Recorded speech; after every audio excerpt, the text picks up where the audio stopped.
sejam bem-vindos.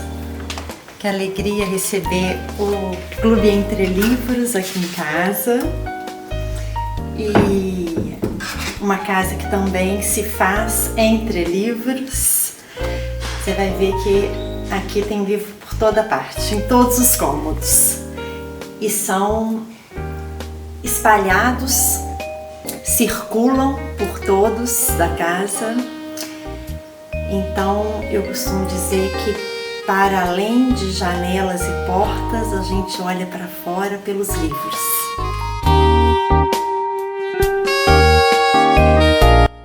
Então, pode ser várias primeiras associações, porque quando você me faz essa pergunta, vem um feixe, vários flashes de recordações. Não consigo ter uma única, mas me recordo muito dos livros infantis, entre os quais do Ziraldo, que é um escritor infantil, mas não só infantil, que eu gosto demais e que eu lia muito quando menina. Outra recordação que eu tenho muito forte é que na casa dos meus pais, a minha mãe tinha uma enciclopédia que chamava Tesouros da Juventude. E eram 18 volumes, uma capa azul meio esverdeada, capa grossa, escrita de dourado. E eu era apaixonada por aquela enciclopédia. E tinha as seções, né, de curiosidades, de geografia, de história e a parte de literatura, com poesia, com autores clássicos, com contos. Eu mergulhava ali e ficava. Tem um poeta que eu conheci através dessa enciclopédia e que eu gosto demais, que é o Olavo Bilac, e posso falar uma poesia dele. Claro. Uma que está lá no Tesouros, chama As Ruguinhas do Papai. Papai tem 2 ruguinhas bem no alto do nariz, pequeninas franzidinhas que se cortam como X. Quando arranjo uma das minhas travessuras de petis, e vejo aquelas ruguinhas, desisto de fazer bis. Desisto de puro medo, porque num X em segredo, as ruguinhas dizem tudo. Dizem que eu apresse o passo, pois vem aí pelo espaço um formidável cascudo.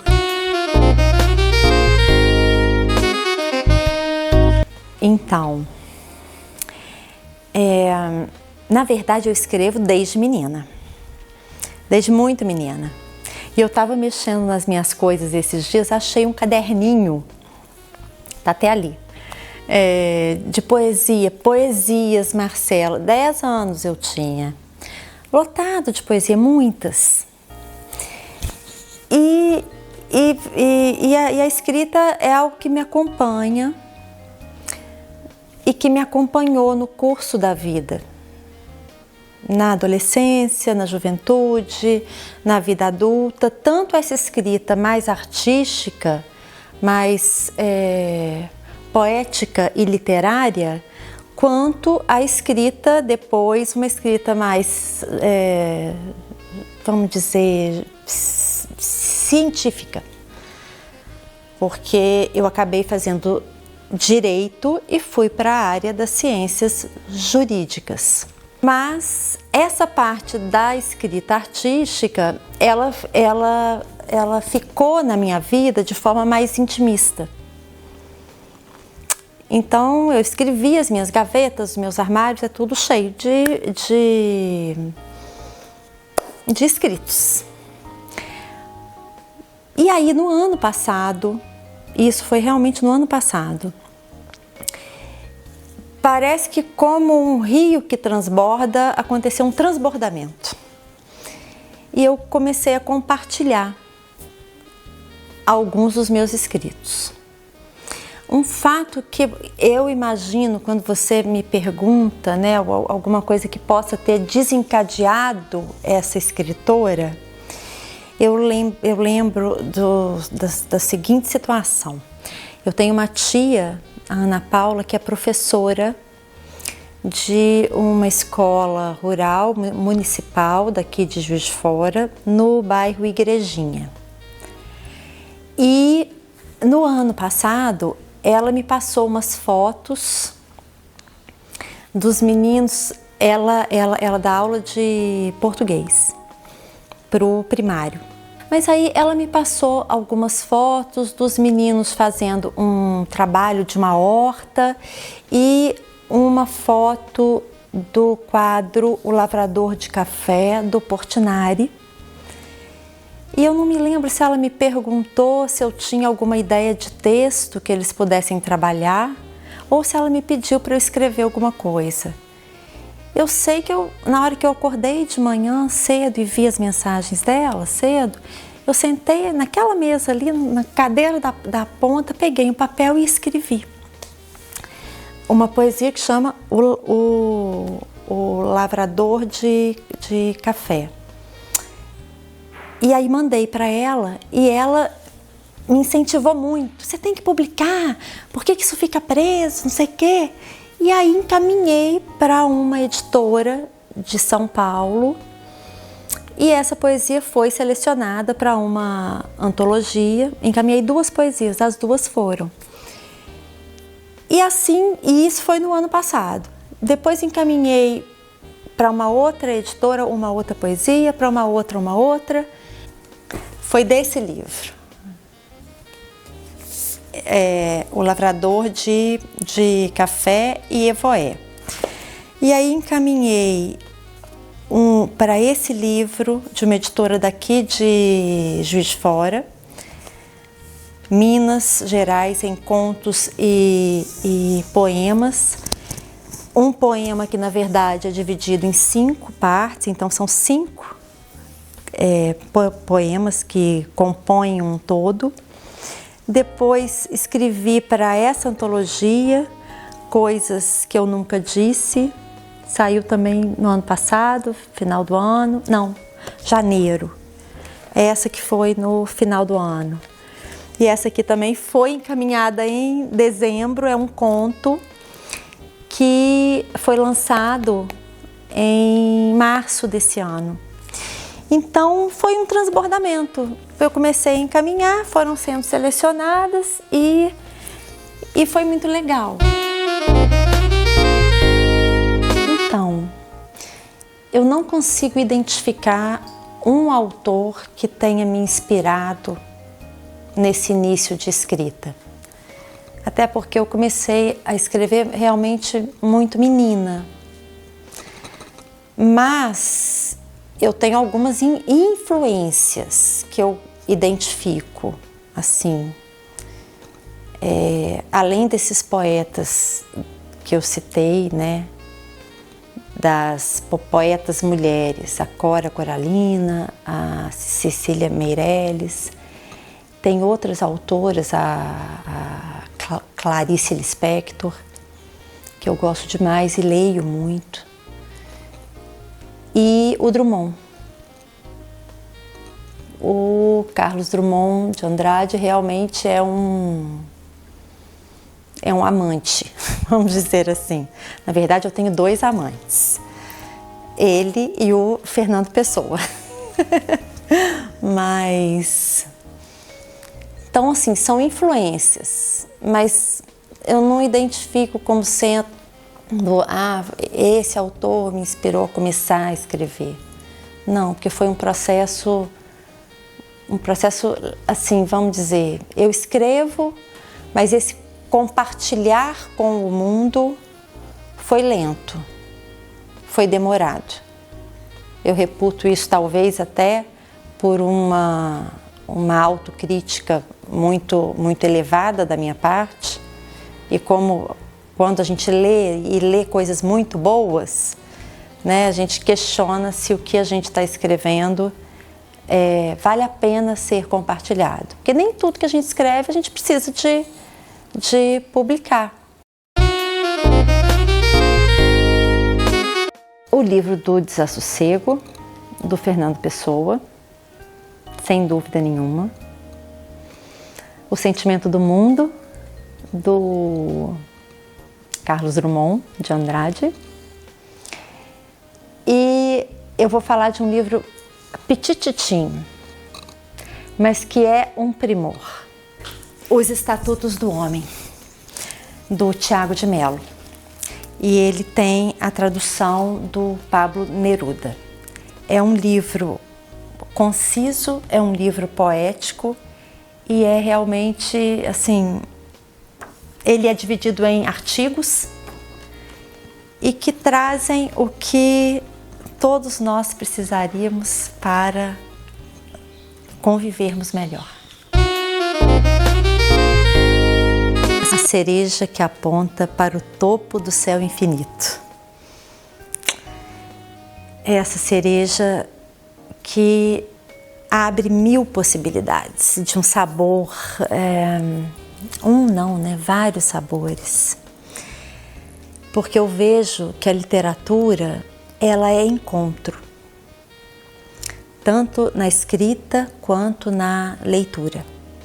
Então é um encontro do escritor com ele mesmo, do escritor com o leitor, do escritor com o mundo, do leitor com ele mesmo, do leitor com o outro.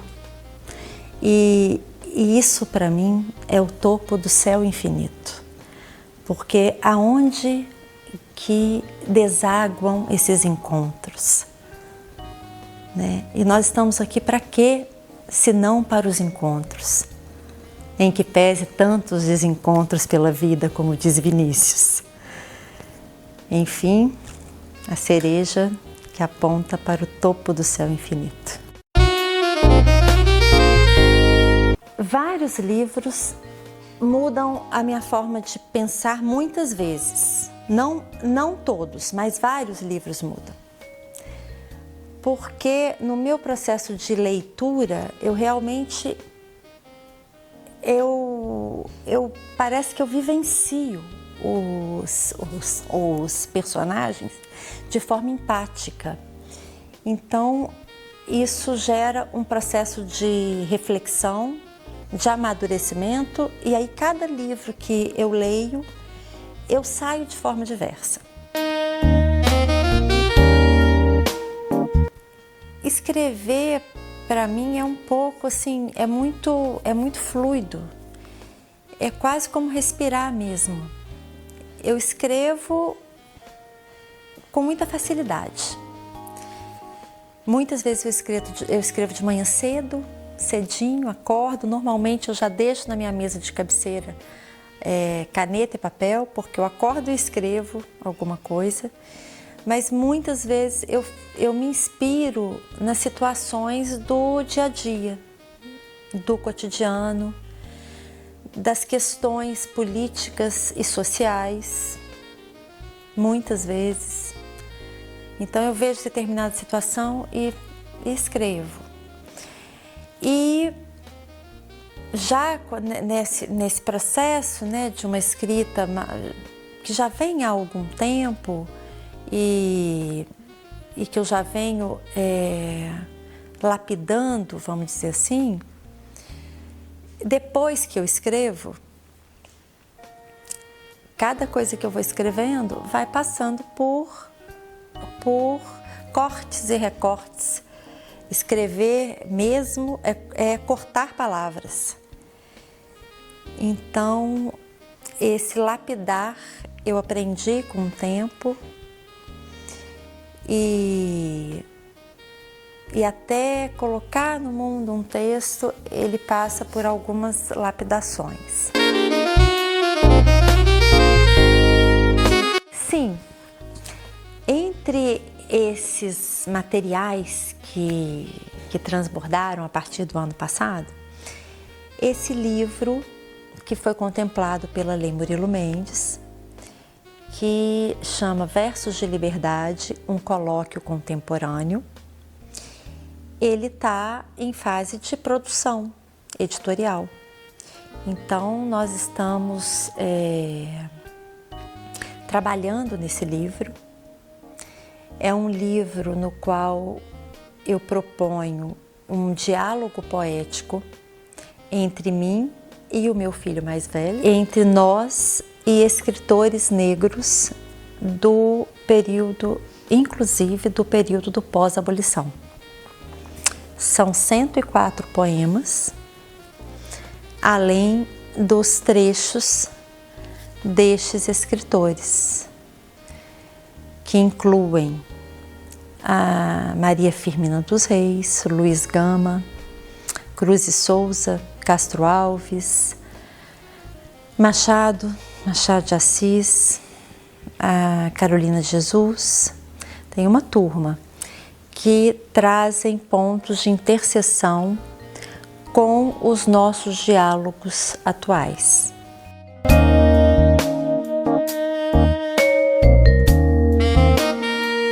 Conselho é algo difícil de dar. Todavia, um conselho para quem quer escrever, e aí eu também só falo porque é algo que eu faço, é ler. Eu acho difícil, eu não consigo conceber um escritor que não leia. Então, ler autores que são referências, ler os clássicos, submeter a escrita a apreciações diversas daquelas que compõem o seu círculo. Era a voz que ouvi em pequenino. Segurei num pedaço de nuvem, balancei, balancei, balancei. Cordas de vento trançadas, banco pendente, barquinho na água. Vai e vem de tocar estrelas, esvoaçando o rosto e a imaterialidade inteira. Galeio de luxo, pés descalços, liberdade, quase voar de corpo e remeleixo de pensamento suspenso, no mar morno da praça ao Elbe.